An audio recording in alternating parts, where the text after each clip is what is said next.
एक मोठी बातमी समोर येते। धर्माबादमध्ये मतदारांना कोंडून ठेवल्याचा खळबळजनक आरोप करण्यात आलाय।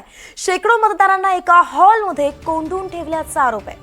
हॉलचं शटर उघडून मतदारांना चक्क पळ काढलाय आणि काही मतदार तर कठड्यावरून उड्या घेताना दिसतात। भाजपकडून पैशांचा आमिष दिल्याचा या मतदारांनी आरोप केलाय। सकाळपासून मंगल कार्यालयात आम्हाला डांबून ठेवलं असं मतदारांचं म्हणणं आहे। ही दोन दृश्य आपण पाहतोय। मतदारांना कोंडलं होतं तो हॉल यातून दिसतोय आणि दुसरीकडे काही जणांनी भिंतीवरून उड्या मारून पळ काढला, तेव्हा काही पडले सुद्धा, धडपडले सुद्धा। तीही दृश्य आपल्याला पाहायला मिळतात। नांदेडच्या धर्माबादची ही धक्कादायक घटना आहे।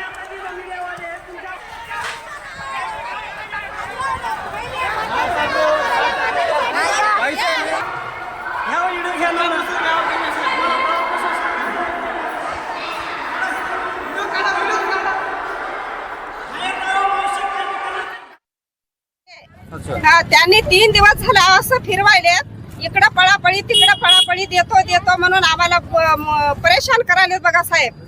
देणं नाही घेणं नाही, कुणाला द्यालेत काय नाही आम्हाला काही पता नाही। आज मतदान आहे ना, मतदान टाकायला गेलं नाही। मतदान टाकायला आम्हाला पैसे देतो म्हणून त्यांनी आम्हाला थांबिले। थांबा 4 वाजे तर तुम्हाला आम्ही पैसे देऊ, नंतर मतदानला जा म्हणले। मग आम्हाला द्यायचा प्रयत्न केले, देता ते पळून गेले बघा। आम्हाला दिले नाही तर आम्हाला परेशान करायले ते लोक। इथं बसलेत आम्ही, चाय सुद्धा पिल्या नाही आम्ही, फोन सुद्धा घेतल्या नाही। येऊन बसल्या बघा इथं आम्ही ठामपणे। आता आम्हाला असे परेशान करायले ते। तर ही दृश्य जी आपण पाहतोय ती नांदेडच्या धर्माबाद मधली धक्कादायक घटना तिथे घडलेली आहे। मतदारांना कोंडून ठेवलं, पैशांचा आमिष दिलं असा मोठा आरोप खुद्द या मतदारांनीच केलेला आहे। पुढचा तपास पोलीस करतायत।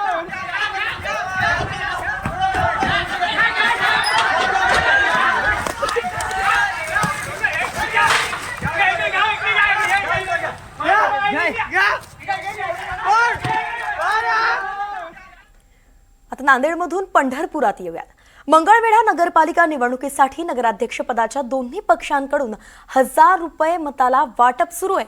तर प्राध्यापक असणाऱ्या उमेदवारांना 6000 रुपये मताला दिलेत। मटकावाले 2 नंबरवाले 4000 रुपये, 5000 रुपये प्रमाणे मतदारांना लक्ष्मी दर्शन घडवतायत असा कळबळजनक आरोप राष्ट्रवादी शरदचंद्र पवार पक्षाचे नेते आणि माजी मंत्री लक्ष्मणराव ढोबळे यांनी केलेला आहे। मंगळवेढा नगरपालिका निवडणुकीसाठी भाजपकडून सुप्रिया जगताप आणि सर्वपक्षीय पाठिंब्याच्या जोरावरती तीर्थक्षेत्र विकास आघाडीकडून सुनंदा आवताडे नगराध्यक्षपदाच्या निवडणूक लढवत आहेत। आणि याच निवडणुकीच्या मतदान प्रक्रियेमध्ये आज दिवसभरात मोठ्या प्रमाणावरती पैसे वाटप सुरू असल्याचा आरोप ढोबळे यांनी केलाय। याबाबत पैसे वाटपाचे काही व्हिडिओ सुद्धा व्हायरल झालेत। जवळजवळ दोन्ही बाजूच्या लोकांनी अतिशय समंजसपणानं 3000चा रेट काढून लोकांना दामाजी पंताचं दर्शन देऊन लाख मोलाचं मत मागतायत। परंतु त्याचबरोबर 3000च्या पुढं कुणी 4000, कुणी 7000, कुणी 5000, कुणी 6000 असे पैसे वाटलेले आहेत। ज्यांच्याकडे 2 नंबरचा पैसा अधिक आहे अशा लोकांनी मटक्याच्या मालकांनी हे 6000चा रेट काढलेला। याचा अर्थ कुठल्या तरी निमित्ताने निसर्ग बॅलन्स राखतोय आणि लोकांना मदत करतोय याची मला जाणीव झाली। आता जाऊयात अंबरनाथ मतदारसंघामध्ये, जिथे मतदानादरम्यान अगदी कायदा भंग करणाऱ्या सगळ्याच गोष्टी घडल्यात। पहिली घटना कोहोसगाव परिसरात घडली। मतदानाआधी कोहोसगाव परिसरात एका हॉलमध्ये मोठ्या प्रमाणात महिला आणि पुरुष आणले गेले होते। यांना बोगस मतदान करण्यासाठी आणल्या गेल्याचा आरोप भाजप आणि काँग्रेसच्या कार्यकर्त्यांनी केला। या प्रकरणात अंबरनाथ पोलिसांचा तपास सुरू आहे। तर एकूण 208 महिला असल्याची माहिती अंबरनाथ एसपी शैलेश काळे यांनी दिली आहे। दुसरी घटना काय घडली? अंबरनाथ नगरपालिकेसाठी मतदान होत असताना याच पार्श्वभूमीवरती काल रात्री अंबरनाथ शहरातील प्रभाग क्रमांक 28 मध्ये 2 जणांना पैशांची पाकिटं वाटत असताना अजित पवारांच्या राष्ट्रवादीच्या कार्यकर्त्यांनी रंगेहात पकडलं। त्यानंतर या 2 जणांना राष्ट्रवादी काँग्रेस अजित पवार पक्षाच्या कार्यकर्त्यांनी भरारी पथकाच्या ताब्यात दिलंय। आणि तिसरी घटना अंबरनाथच्या मातोश्री नगरातील आहे। या नगर परिसरामध्ये पोलिसांकडून सौम्य लाठीचार्ज करण्यात आला. भाजपकडून पैसे वाटल्याचा आरोप शिंदेंच्या शिवसेनेकडून करण्यात आलेला आहे. त्यामुळे या परिसरात तणावाचं वातावरण निर्माण झालं होतं. तर कोहोजगाव परिसरातील घटना जी आहे ती शिवसेना आणि काँग्रेस कार्यकर्ते यावेळी भिडले सुद्धा. शिवसेना शिंदे गट आणि काँग्रेस कार्यकर्त्यांच्या एकमेकांवरती आरोपाच्या फैरी पाहायला मिळाल्या. मतदारांना मत टाकू देत नाही असा आरोप करण्यात आला आणि यावरून शिवसेना शिंदे गट आणि काँग्रेस कार्यकर्ते आमने सामने आले होते. दोघांमध्येही राडा झाला. अमजद खान आपले प्रतिनिधी जोडले गेलेत. अमजद, राड्याचं हे सत्र सुरू आहे जे अंबरनाथ मध्ये आता गेलंय. चौथी घटना ही खरं तर म्हणावी लागेल. नेमकं काय कारण आहे की हे दोन्ही गट एकमेकांच्या समोर आले आणि इतके आक्रमक झाले? वैष्णू, अंबरनाथ नगर परिषदेसाठी मतदान सुरू आहे आणि जे मतदानाआधी कोहोजगाव परिसरात तर कृष्णा मॅरेज हॉलमध्ये 208 जे महिला पोलिसांच्या ताब्यात पोलिसांनी घेतला होता. त्या प्रकरणात शिवसेना आणि काँग्रेसमध्ये एकमेकांवर आरोप आणि प्रत्यारोपच्या फेऱ्या सुरू होत्या. मात्र याच प्रभागात काँग्रेस आणि शिवसेना या दोन्ही पक्षाचे कार्यकर्ते आमने सामने आले आहे. दोन्ही पक्षाचे कार्यकर्त्यांचा आरोप आहे की मतदारांना मतदान करू देत नाही, बोगस मतदान सुरू आहे.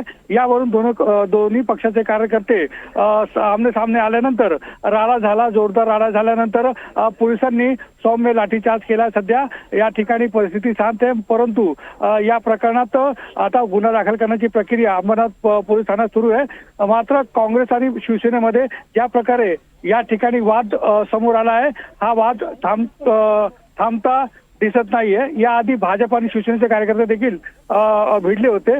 त्यानंतर ही घटना घडली आहे. वैष्णवी, धन्यवाद आमच्यात. अगदी सविस्तर अपडेट आपण दिले. खरं तर एकमेकांवरती आरोप केला जातोय की दोन्ही गटातले आरोप करता एकमेकांवरती की मतदान करू देत नाहीयेत आणि त्यामुळे हा राडा झालाय. पोलिसांना या कार्यकर्त्यांना सावरण्यात अगदी नाकी नऊ आली आहेत. छत्रपती संभाजीनगर मधून एक मोठी बातमी येते आहे कारण की आगामी पालिका येऊ घातलेल्या आहेत आणि अशात छत्रपती संभाजीनगरमध्ये युती होणार का ही चर्चा सुरू असतानाच या युतीबाबत आता संजय शिरसाट आणि अतुल सावे या दोघांमध्ये बैठक सुरू झाली आहे. याआधी खरं तर 2 बैठका झाल्या आहेत. भाजप 50% जागा मागतोय तर शिवसेनेला जास्त जागा हव्या आहेत आणि त्याच दृष्टीनं ही बैठक अत्यंत महत्त्वाची आहे.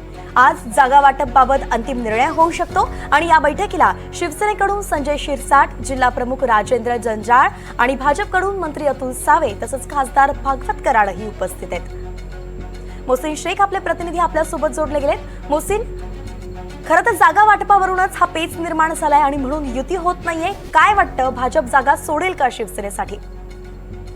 नक्कीच आपण बघितलं तर यापूर्वी 2 बैठका या सगळ्या युतीबाबत झालेल्या आहेत. भाजप आणि शिंदे सेनेमध्ये या बैठका सुरू आहे. आजची ही 3री बैठक आहे. या बैठकीला देखील मंत्री अतुल सावे आणि मंत्री संजय शिरसाट आहे. तर दोन्ही बाजूने स्थानिक पदाधिकारी देखील या ठिकाणी सहभागी झाले. आज या सगळ्या बैठकीतून अंतिम मार्ग निघण्याची देखील शक्यता वर्तवली जाते. मात्र भाजपने 50-50चा फॉर्म्युला दिलाय, मात्र शिवसेनेला तो मान्य नाहीये. त्यापेक्षा अधिक जागा शिवसेनेला हवी आहे. त्यामुळे काय तडजोड होते या बैठकीत हे पाहणं महत्वाचं असणार आहे. मात्र आपण बघितलं तर यापूर्वी शिवसेनेची नेहमी इथे सत्ता राहिली आणि सोबत भाजप देखील सत्तेत सहभागी असल्याचं पाहायला मिळालं. त्यामुळे यावेळी देखील दोन्ही पक्षांकडून युती करण्याबाबत हालचाली सुरू आहे. मात्र यावेळी 2 शिवसेना झालेले आहे आणि त्यामुळेच शिवसेनेची देखील कमी ताकद झाल्याचा दावा भाजप सतत करतोय. त्यामुळे या सगळ्या चर्चेतून काय मार्ग निघतो, युती होते की युती तुटते हे पाहणं महत्वाचं असणार आहे. आज ही 3री बैठक आहे आणि 3री बैठक अत्यंत महत्वाची समजली जाते.